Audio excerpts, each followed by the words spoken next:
يستقدمون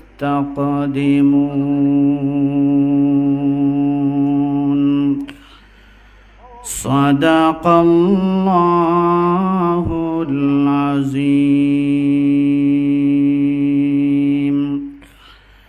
وقال النبي صلى الله عليه وسلم: أكثروا ذكر هادم اللذات يعني الموت،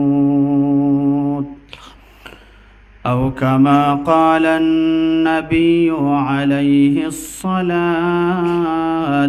والسلام.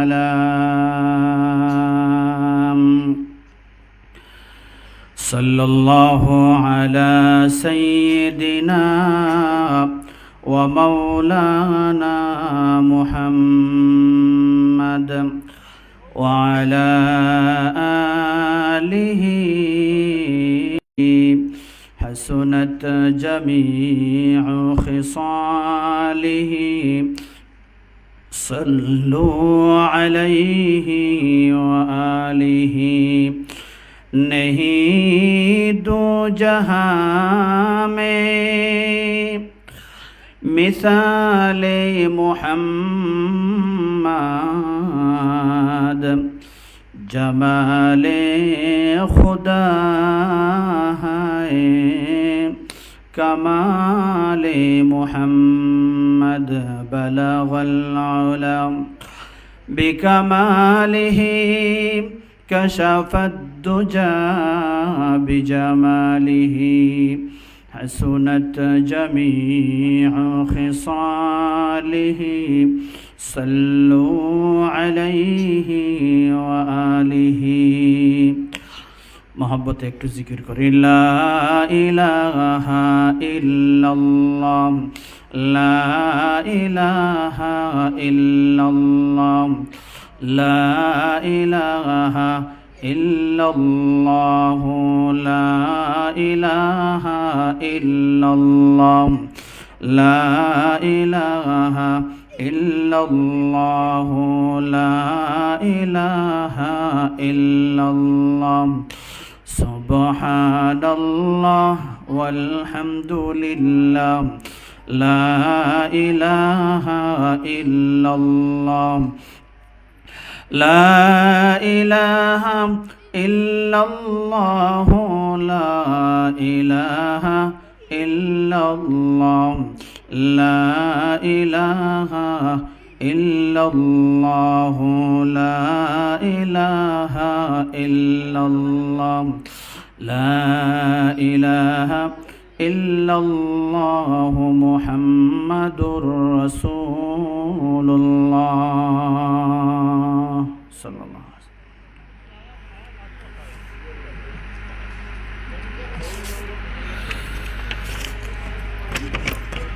जामिया ইসলামিয়া মোহাম্মদ বিন ইসমাইল বুখারী রহমতুল্লাহি আলাইহি মাদ্রাসা কর্তৃক আয়োজিত আজকের বার্ষিক ইসলামী মহাসম্মেলনের পরম শ্রদ্ধাভাজন ব্যক্তি জনাব সভাপতি, পর্দানিশীন আমার অত্যন্ত শ্রদ্ধেয় সম্মানিত মা ও বোনেরা, আল্লাহ পাক রব্বুল আলামিনের দরবারে অসংখ্য গণিত শুকরিয়া জ্ঞাপন করি যে মহান রব্বুল আলামিন আমাদেরকে কোরআন এবং হাদিসের আলোচনা করার এবং শোনার যে ব্যবস্থাটুকুন করার তৌফিক দান করেছেন এবং আমাদেরকে সেই আলোচনা শোনার তৌফিক দান করেছেন। এজন্য অন্তরের অন্তঃস্থল থেকে সেই মহিয়ান গরিয়ান প্রভুর দরবারে লক্ষ কোটি শুকরিয়া জ্ঞাপন করি আর বলি আলহামদুলিল্লাহ। মোহতারাম হাজিরিন, আমি আপনাদের সামনে মহাগ্রন্থ আল কোরআনের একটি আয়াতে কারিমা তেলাওয়াত করেছি। বিশ্বনবী সরকার দো আলম সৈয়দুল আম্বিয়া রসুল করিম সাল্লাল্লাহু আলাইহি ওয়াসাল্লামের অসংখ্য অগণিত হাদিসের ভান্ডার থেকে ছোট্ট একটি হাদিসও পাঠ করেছি। আয়াত এবং হাদিসকে সামনে রেখে মওত সম্পর্কে আমি আপনাদের সামনে সংক্ষিপ্তভাবে কিছু কথা উপস্থাপন করার চেষ্টা করব। ওয়ামা তৌফিকি ইল্লা বিল্লাহ আলাইহি তাওয়াক্কালতু ওয়া ইলাইহি উনীব। মুহতারাম হাজরিন, পৃথিবীতে যত প্রাণী জন্মগ্রহণ করেছে প্রত্যেক প্রাণীকেই মৃত্যুবরণ করতে হবে। এমন কোনো প্রাণী নাই যে প্রাণীর মরণ হবে না। আছে নাকি এমন কেউ যে তার মরণ হবে না? প্রত্যেক প্রাণীরই মরণ হবে, প্রত্যেক মানুষেরই মরণ হবে। মৃত্যুর হাত থেকে কেউ বাঁচতে পারবে না। আমরা যারা এখানে বসে আছি, একদিন না আর একদিন সময় শেষ হইলে আমাদের এই পৃথিবী ছেড়ে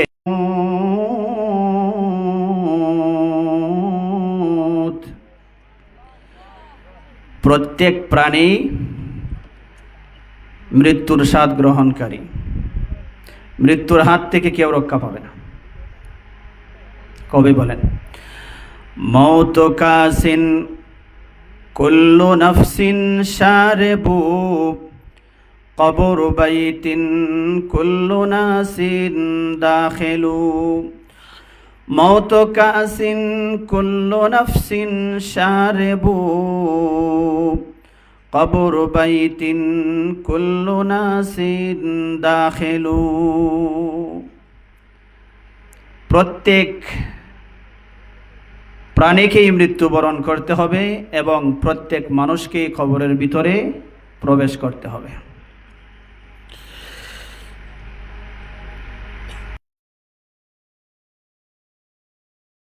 করেছে তত সমস্ত প্রাণীর মৃত্যুবরণ করতে হবে।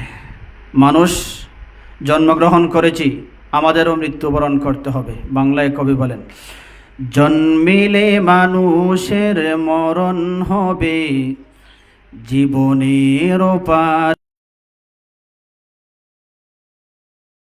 কাপনে জড়াতে হবে, অন্ধকার কবরে যেতে হবে, অন্ধকার কবরে যেতে হবে।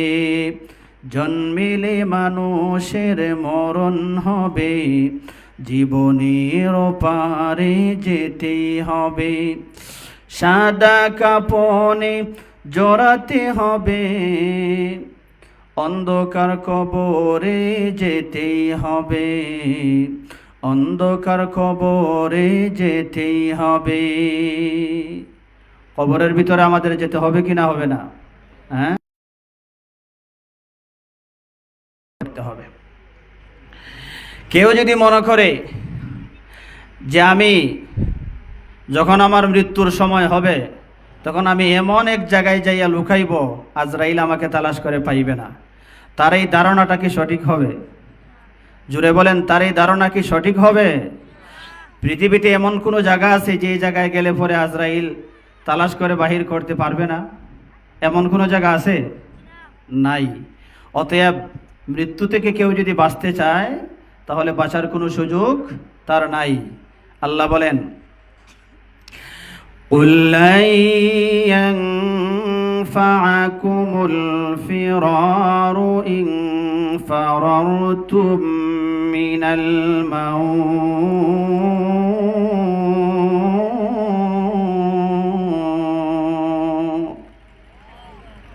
মওত থেকে যদি তুমি বাঁচতে চাও, মওত থেকে তুমি যদি পলায়ন করো, তাহলে সেই পলায়ন তোমার কোনো কাজে আসবে না, তোমার কোনো উপকারে আসবে না। মৃত্যু তোমাকে পাকড়াও করবে। আল্লাহ পাক রব্বুল আলামিন কোরআন শরীফের বিভিন্ন আয়াতে এই জিনিসটা বুঝাইছেন যে বলে মওত অবশ্যই হবে, এ থেকে বাঁচার কোনো সুযোগ নাই, এ থেকে বাঁচার কোনো সুযোগ নাই। আল্লাহ পাক রব্বুল আলামিন আরেক আয়াতে বলেন, কুল ইন الموت الذي تفرون منه فإنه ملاقيكم ثم تردون إلى عالم الغيب والشهادة فينبئكم بما كنتم تعملون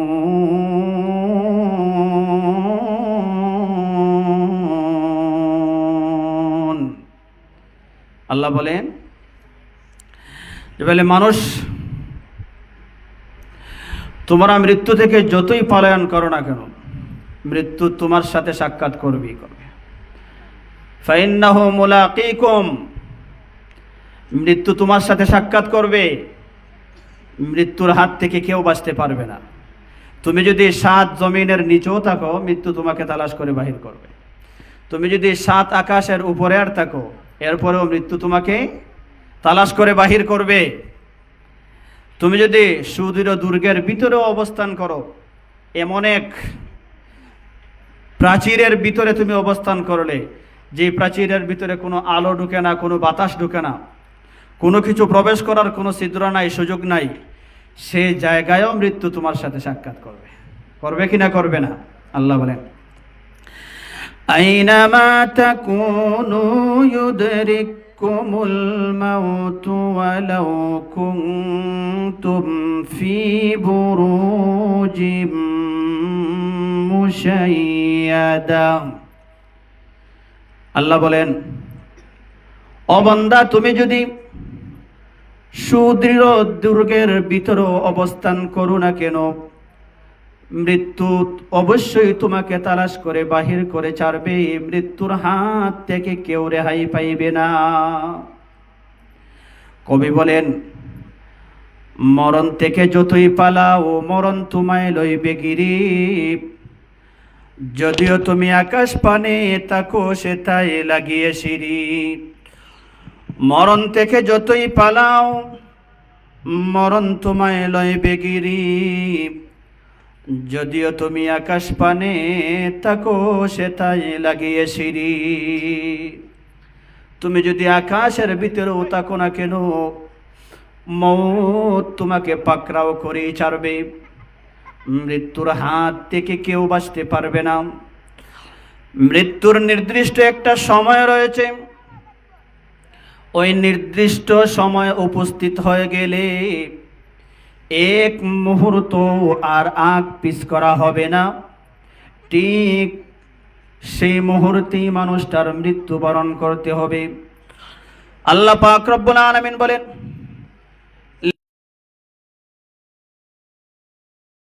إذا جاء أجلهم فلا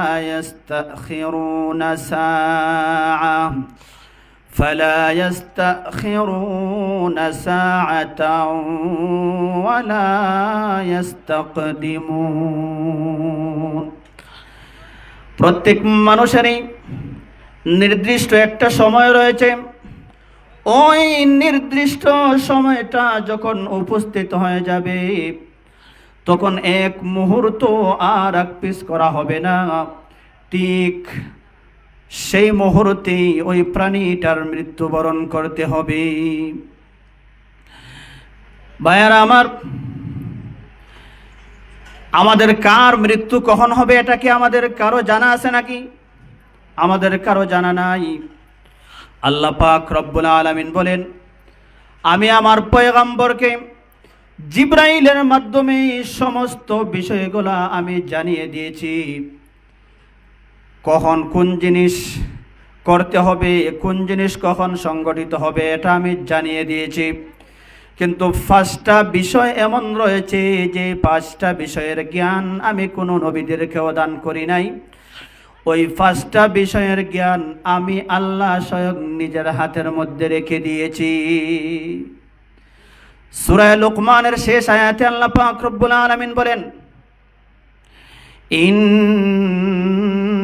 ইন্নাল্লাহা ইনদাহু ইলমুস সাআ وينزل الغيث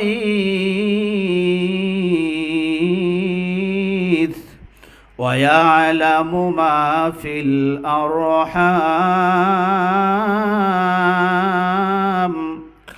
وما تدري نفس ماذا تكسب غدا وما تدري نفس بأي أرض تموت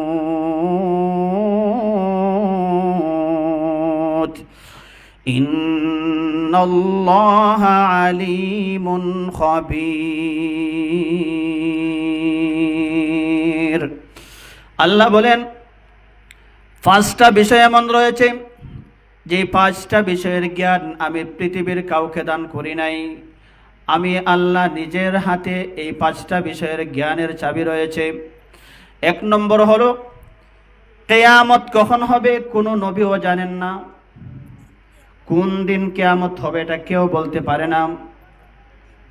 যদি নবীজি জানতেন তাহলে বলে দিতেন যে 2050 সালে কিয়ামত হয়ে যাবে, বলতেন কিনা? বলতেন না। নবীও জানেন না কোন দিন কিয়ামত হবে, জানেন একমাত্র আল্লাহ। আল্লাহ বলেন কিয়ামত কখন হবে কেউ জানে না, কোনো নবীও জানেন না, কোনো ওলিও জানেন না। কিয়ামত কখন হবে শুধু জানি আমি আল্লাহ। ইন্নাল্লাহা ইনদাহু ইলমুস সাআ ওয়া ইউনাজ্জিলুল গায়স। আকাশ থেকে কখন বৃষ্টি জমিনের মধ্যে পড়বে কেউ বলতে পারে না। অনেক সময় এমন রয়েছে আকাশের মধ্যে কোনো মেঘ নাই, কোনো ছায়া নাই, কোনো মেঘ নাই, কোনো কিছু নাই, কোনো আলামত নাই, কিন্তু দেখা যায় মুষলধারে বৃষ্টি হয়। আবার অনেক সময় দেখা যায় আকাশের মধ্যে বৃষ্টির ভাব রয়েছে, হাঁস রয়েছে, কিন্তু দেখা যায় একটু পরে হাঁস চলে গিয়েছে, বৃষ্টির কোনো খবর নাই। হয় কিনা? হয় না? তাহলে বৃষ্টি কখন হবে কেউ জানে না। আলামত প্রকাশ পাইলেও অনেক সময় বৃষ্টি নাও হইতে পারে। এই জন্য বৃষ্টি কখন হবে এটা একমাত্র জানেন আল্লাহ। আল্লাহ ছাড়া কেউ বলতে পারে না জমিনের ভিতরে বৃষ্টি কখন হবে। 3 নম্বর হলো ওয়ায়ালামু মা ফিল আরহাম। মায়ের পেটের ভিতরে সন্তানের সঠিক অবস্থা সম্পর্কে কেউ বলতে পারে না, পারেন একমাত্র আল্লাহ। ওই সন্তানটা মায়ের পেটের ভিতরে থাকা অবস্থায় সে কি ভূমিষ্ঠ হওয়ার পরে কানে শুনবে কি শুনবে না? চোখ দুইটা তো আছে ঠিক আছে, কিন্তু ভূমিষ্ঠ হওয়ার পরে চোখের আলো আছে কিনা নাই, চোখ দ্বারা দেখতে পারবে কিনা এটা কেউ বলতে পারে না। জবান আছে ঠিক আছে, ভূমিষ্ঠ হওয়ার পরে ওই জবান দ্বারা পরিষ্কার করে কথা বলতে পারবে কিনা এটা কোনো কম্পিউটারও মায়ের পেটের ভিতরে থাকা অবস্থায় বলতে পারবে না। এই সমস্ত আসল খবর জানেন যিনি, তিনি হলেন আল্লাহ। আল্লাহ পাক রব্বুল আলামিন বলেন ওয়ায়ালামু মা ফিল আরহাম। মায়ের পেটের ভিতরে সন্তানের সঠিক অবস্থা সম্পর্কে একমাত্র জানেন আল্লাহ। 4 নম্বর হলো ওয়ামা তাদরি নাফসুম মাযা তাকসিবু গাদা। আগামীকাল মানুষ কি করবে, কি খাইবে, কোথায় যাবে, কি পাবে, কোনো কিছুই কেউ বলতে পারে না। সব কিছুর খবর রাখেন একমাত্র আল্লাহ। ওয়ামা তাদরি নাফসুম বিআইয়ি আরদিন তামুত। মানুষ কার কখন কোন জমিনের মধ্যে মৃত্যু হবে এটা কেউ বলতে পারে না। এই সমস্ত বিষয়ের খবর একমাত্র আল্লাহ পাক রব্বুল আলামিনই জানেন। আল্লাহ পাক রব্বুল আলামিন ছাড়া এই সমস্ত বিষয়ের খবর আর কেউ বলতে পারে না। এই জন্য ভাইয়ারা আমার, মৃত্যুর সঠিক অবস্থা সম্পর্কে আমাদের কারো কোনো ধারণা নাই, আমাদের কারো কোনো খবর নাই। কার কখন মৃত্যুবরণ করতে হবে কেউ আমরা জানি না। অতএব প্রত্যেক ব্যক্তিরই উচিত হলো সদা সর্বদা মৃত্যুকে স্মরণ করা, মৃত্যুর জন্য প্রস্তুত থাকা, মৃত্যুর জন্য প্রস্তুতি গ্রহণ করা। রাসূল সাল্লাল্লাহু আলাইহি ওয়াসাল্লাম একবার সাহাবায়ে কেরামদেরকে বললেন, সাহাবীরা রে, মৃত্যু সম্পর্কে তোমাদের কার কি ধারণা রয়েছে? এক সাহাবী বললেন, ইয়া রাসূলুল্লাহ, ইয়া হাবিবাল্লাহ, মৃত্যু সম্পর্কে আমার ধারণা হলো, আমি যখন সকাল বেলায় ঘুম থেকে উঠে ওযু করি, আমার এই ধারণা হয় না বিকাল পর্যন্ত আমি বেঁচে থাকতে পারবো। এই ধারণা নাই, এই বিশ্বাস নাই, কারণ বিকাল হওয়ার আগে আগে আমি মরে যেতে পারি। আরেক সাহাবী বলেন, ইয়া রাসূলুল্লাহ, ইয়া হাবিবাল্লাহ, আমি যখন এক নামাজের জন্য ওযু করি, আমার এই বিশ্বাস হয় না গো নবীজি যে অন্য নামাজ পর্যন্ত আমি বেঁচে থাকতে পারবো। আমরা এখন জোহরের নামাজ পড়ছি, আসরের নামাজ আমরা নাও পড়তে পারি, এর ভিতরে আমাদের মৃত্যু হয়ে যেতে পারে, পারে কিনা পারে না? আরেক সাহাবী বললেন, ইয়া রাসূলুল্লাহ, ইয়া হাবিবাল্লাহ, আমি যখন 4 রাকাত বিশিষ্ট নামাজের মধ্যে দাঁড়াই, আমার এই বিশ্বাস হয় না যে আমি এই 4 রাকাত বিশিষ্ট নামাজের শেষ পর্যন্ত পৌঁছতে পারবো, এর আগেই আমার মৃত্যু হয়ে যেতে পারে। অনেক মানুষ আছে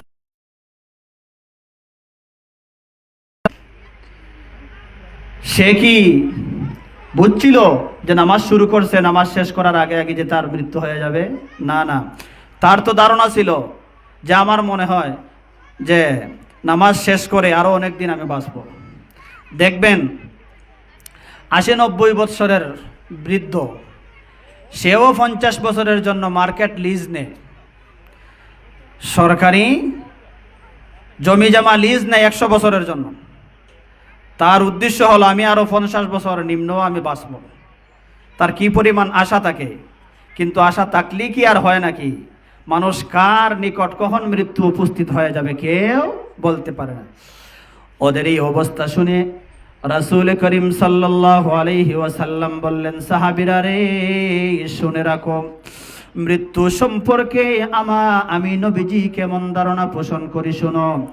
আমি যখন নামাজের শেষে আসসালামু আলাইকুম বলে ডান দিক দিয়ে সালাম ফিরাই, বাম দিক দিয়ে সালাম ফিরাতে পারবো বলে আমি নবীজির বিশ্বাস নাই। সুবহানাল্লাহ। আসসালামু আলাইকুম বলে ডান দিক দিয়ে সালাম ফিরাইছি, বাম দিক দিয়ে খল্লা ঘুরানোর আগে আগে আমার মওত হয়ে যেতে পারে। ঠিক না বেঠিক? হ্যাঁ, মাথা ব্যাখ্যা করছি, গর্দনা ব্যাখ্যা করছি, কিন্তু গর্দনা বাম দিক দিয়ে আর ব্যাখ্যা করার শক্তি নাও থাকতে পারে, এর ভিতরেই মৃত্যু হয়ে যেতে পারে। এই জন্য মওত সবসময় আমাদের সাথে রয়েছে। মৃত্যুকে ভুলে থাকা এটা বুদ্ধিমানের কাজ নয়, মৃত্যুকে সদা সর্বদা স্মরণ রাখা এটাই হলো বুদ্ধিমানের কাজ। ভাইয়ারা আমার,